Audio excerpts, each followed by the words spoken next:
Somebody, a good reader, please. John 14, verse 7 to 12.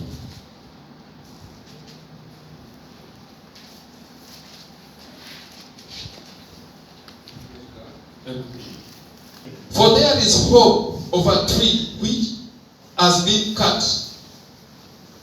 I don't know, in Kenya we normally call it, there is a type of tree which called blue gum, eucalyptus tree.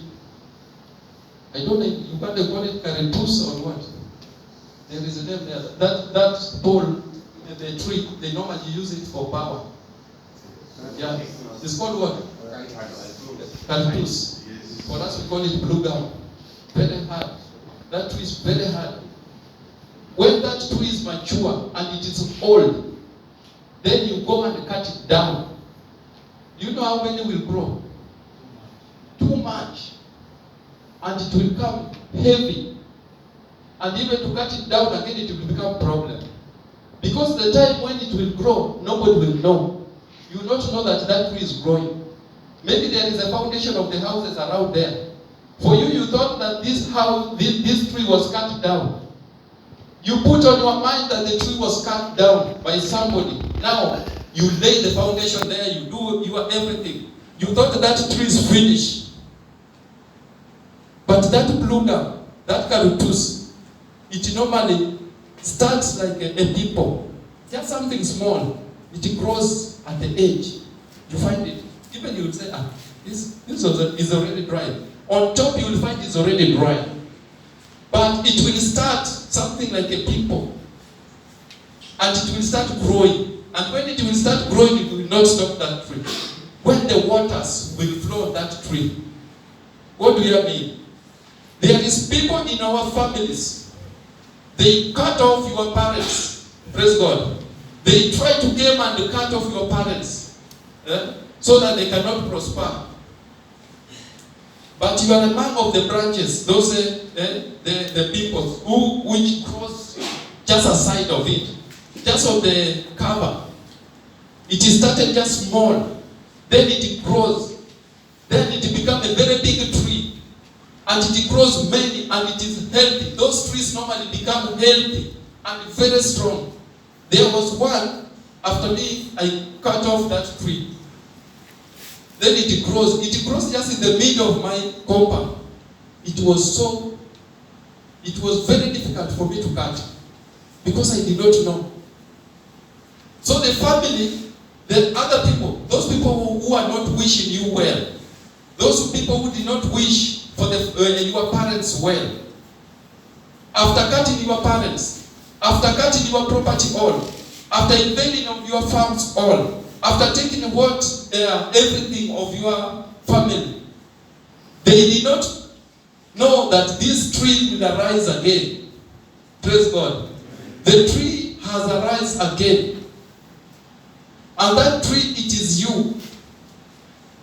I normally recommend to give a testimony according to myself. Our father, my dad, was chased by his brother.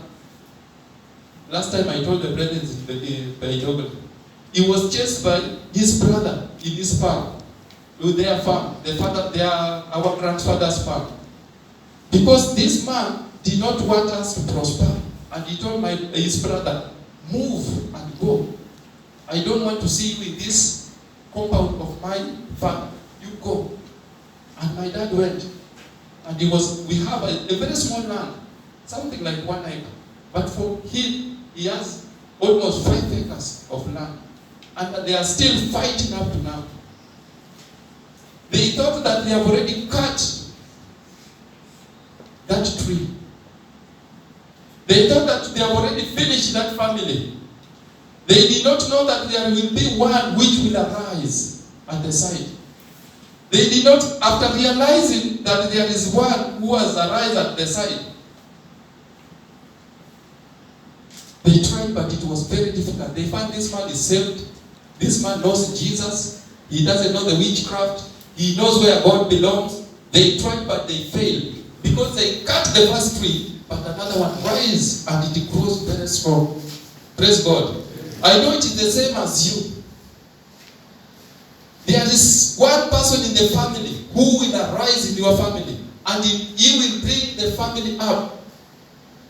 Those diseases of Egypt, those people of Egypt who came and cut the first tree, then another one raised. Hallelujah. So the daughter, I call her my sister.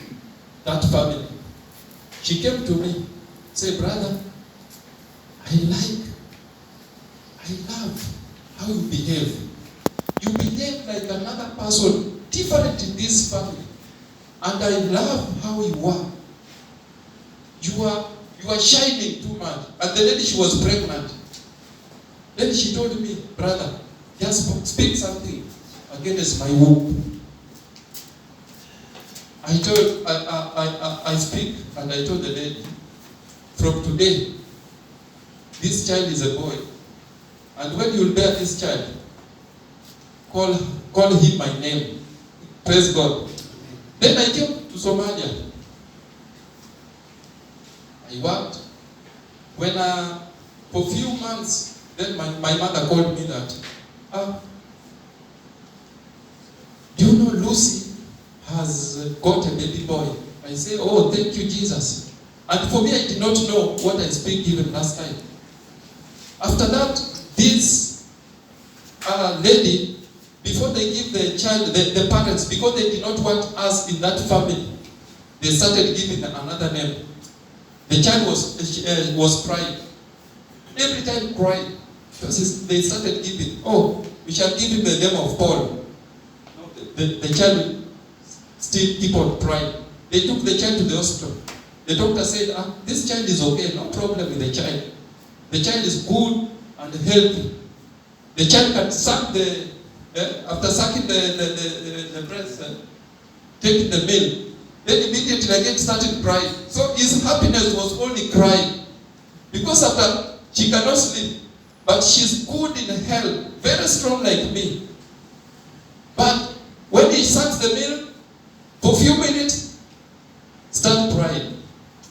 Now, this is the Lord that asked their parents, please, this womb was spoken by Omolo. Why can't we call the mother of Omolo to come and touch this child and give him a name? The parents refused. But for them, they could not have a sleep. They could sleep at daytime, but at night there is a problem until morning. One day they said no. After 2 weeks, they said no. Okay, call him. They called my mother. When my mother just called a child like this and said, I've given this name to Omono, Silvanus. This man is a man of God. He normally prays for people. He's the one who started this family, and we have given him a name of Silvanus. The boy just does that and sleeps. Praise God. The boy has a night, the full night, even they started now waking the boy to wake up to suck the milk. Praise God. Because he was given the name of the righteous man. Praise God. So that boy is now okay. Up to now, I've never had any problem, any diseases attacking the boy. Because the root which they caught last time, it has grown in their family. And they have given the name, whereby even we could not eat in one plate with that family. So the root has grown there, and they have given a name to me. So it is the same as you. The root will grow. I know we have many problems in our families.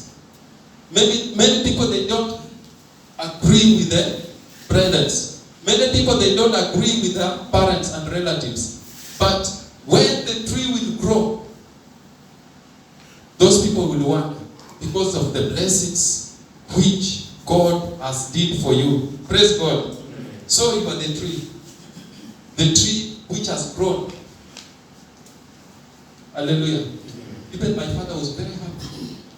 He told hey, my child, I saw you when you were young, what you are doing, and I know God will bless you. Although me, I'm just poor like this, I tried but I failed. But I know you have arise. And I told my father, thank God. Even I thank you because you try to persevere the situation, the difficulty, and you stood. Even your family will stand. You will be a tree which people are laughing. You will be a tree which will educate the children. Praise God. Now, for me, I normally make history. For us, we are class 8. That was our last point of going to school. So I was the first one. In our family, I reached class 8. I said, that is over. Now, my child, my firstborn, has already overtaken us all in our family, and now he's in senior 3. Praise God. And the boy is doing good, and he was very last in a class. But I asked God, I'm a servant of the Lord. We are from this tree which has been cut, the generation of that tree. Why are you making my boy again to be last the way I was in school? You make this boy to shine. And one day the boy told me, Dad, I've got B. And you told me, whenever I go to B, you carry me with the plane. I said, Praise God. I know there are some promises. You can promise somebody that I will take you to London. If I do this and this, I will take you to London. Imagine that thing will come. And he will remind you, Dad, you told me on this day, when you are laughing, and you told me that if I do hard in school, you will carry me with a plane from Nairobi to Eldoret. I said, where will I get money?